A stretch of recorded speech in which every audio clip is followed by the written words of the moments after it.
नमस्कार. सत्याची गाडी बंद पडलेली असते आणि ती काही केल्यास चालू होत नसते. त्यामुळे मीराचं स्वप्न असतं की सत्याची गाडी चालू करून सत्याच्या हातात द्यायची, असं मीराने स्वप्न बाळगलेलं असतं. त्यामुळे मीरा आता त्याची पैशाची जमव करायला लागलेली असते. ही बातमी ज्यावेळेला रवीला कळते त्यावेळी रवी म्हणतो, वहिनी जर माझ्यासोबत चल. आणि तो मीराला घेऊन एका कॅफेत येतो. कॅफेत आल्यावर मीरा म्हणते, अहो रवी भाऊजी, तुम्ही इथं मला कशाला आणले? त्यानंतर रवी म्हणतो, अहो मीरा वहिनी, तुम्हाला माहिती आहे का, इथं माझे सर आहेत, बॉस आहेत माझे, त्यांच्याकडे आणले मी तुला. त्यांच्याजवळ बोलूया आपण. हॉटेलचं डेकोरेशन करण्यासाठी त्यांच्याकडे खूप कामं असतात, त्यासाठी मी तुला इथे आणलेले आहे.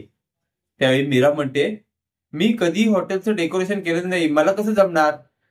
त्यावर रवी म्हणतो, अगं वहिनी, तुझ्या लक्षात येतंय का, ह्यांच्याकडे खूपच कामं असतात आणि ही कामं जर तू केलीस ना तर सत्यदादाची गाडी रिपेअर करायला तुझ्याकडे खूप पैसा येईल. ते ऐकल्यावर मीराचं स्वप्न पूर्ण होणार म्हटल्यावर मीरा तयार होते. त्यानंतर रवी आणि मीरा त्याच्या बॉसला भेटतात. त्यावेळी बॉस इंग्लिशमध्ये मीराला प्रश्न विचारू लागतो. मीरा जरा गोंधळते कारण मीराला इंग्लिश येत नसतं. मीरा बॉसकडे बघत असते. बॉसच्या लक्षात येतं की मीराला इंग्लिश येत नाही, पण मीराच्या वतीने रवी सगळी उत्तरं देत असतो आणि रवी सगळ्या गोष्टी मीराला समजावून सांगत असतो. त्यानंतर बॉस म्हणतो, अहो ह्यांना तर इंग्लिश येत नाही, मी यांना काम देऊ शकत नाही. त्यावेळी रवी बोलतो, अहो साहेब जरा विचार करा, ह्यांना खूपच चांगलं काम करता येतं, ह्याचं काम बघा आणि मग तुम्ही ह्यांना काम द्या. त्यावर तो म्हणतो, अहो कसं काम देणार, ह्यांना तर इंग्लिश येत नाही.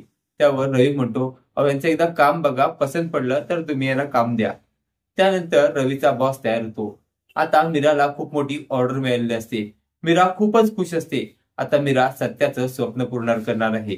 असेच मालिकेचे नवनवीन अपडेट पाहण्यासाठी व्हिडिओला लाईक आणि चॅनलला सबस्क्राईब करायला विसरू नका. थँक्यू.